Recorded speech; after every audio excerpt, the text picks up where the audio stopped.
बिस्मिल्लाहिर्रहमानिर्रहीम नहमदुहु व नुसल्ली अला रसूलिल करीम। आज हम बात करेंगे कुरान करीम पढ़ने के ताल्लुक़ से।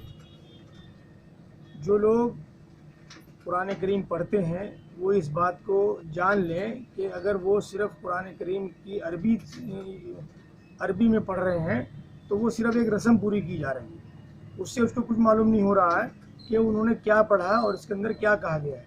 बिल्कुल इसी तरीके से कि अगर आप डॉक्टर से जाके दवाई लेकर आएँ अपनी तकलीफ़ की, अपनी बीमारी की, और दवाई लाके आप घर रख लें तो क्या आपको फ़ायदा हो जाएगा? तो कुरान करीम जो आप पढ़ रहे हैं उसका आपको कुछ मालूम नहीं हो रहा है कि उसमें क्या पढ़ा जा रहा है, तो जब मालूम ही नहीं आपको हो रहा तो आप उस पर अमल क्या करेंगे। लिहाजा अल्लाह तबारक ताला ने कुरान करीम में सूरह इब्राहीम आयत नंबर 4 में कहा है कि हमने जो नबी भेजे, जिस जगह नबी भेजे गए, पैगंबर रसूल भेजे गए, वहाँ पर वो लोग, वो पैगंबर उनको वहाँ की मादरी ज़बान में शिक्षा देते थे, उनको बताते थे ताकि वो जान लें कि क्या कहा जा रहा है, पैगंबर रसूल क्या पैगाम लेकर आया है।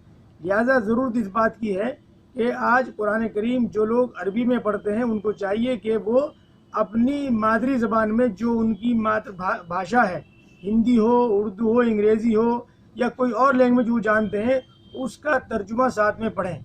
और आज आपको ये भी पता होना चाहिए कि कुरान करीम का दुनिया की जितनी ज़बानें हैं बोली जाती हैं उन तमाम में उसके ट्रांसलेशन, उसके तर्जुमे मौजूद हैं।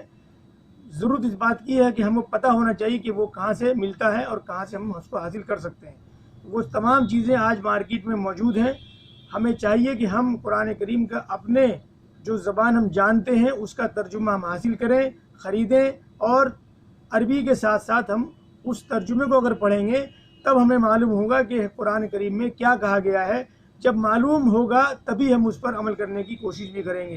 हो ये रहा है आज की तारीख में कि हम सिर्फ अरबी तर्जुमा पढ़ रहे हैं, अरबी कुरान पढ़ रहे हैं, उसका हमें मालूम ही नहीं है कि उसमें क्या कहा गया है। जब हमें मालूम ही नहीं तो हम उस पर क्या अमल करते हैं, जाहिर बात है वो हमारा रिज़ल्ट ज़ीरो हो रहा है। और यही वजह है जो हमारी परेशानियाँ रोज़ ब रोज़ बढ़ रही हैं और हम कुरान करीम पढ़ने के बाद भी हम उस परेशानी से नहीं निकल पा रहे हैं। तो ये सिर्फ एक रस्म पूरी की जा रही है, लिहाजा इस पर गौर करने की ज़रूरत है।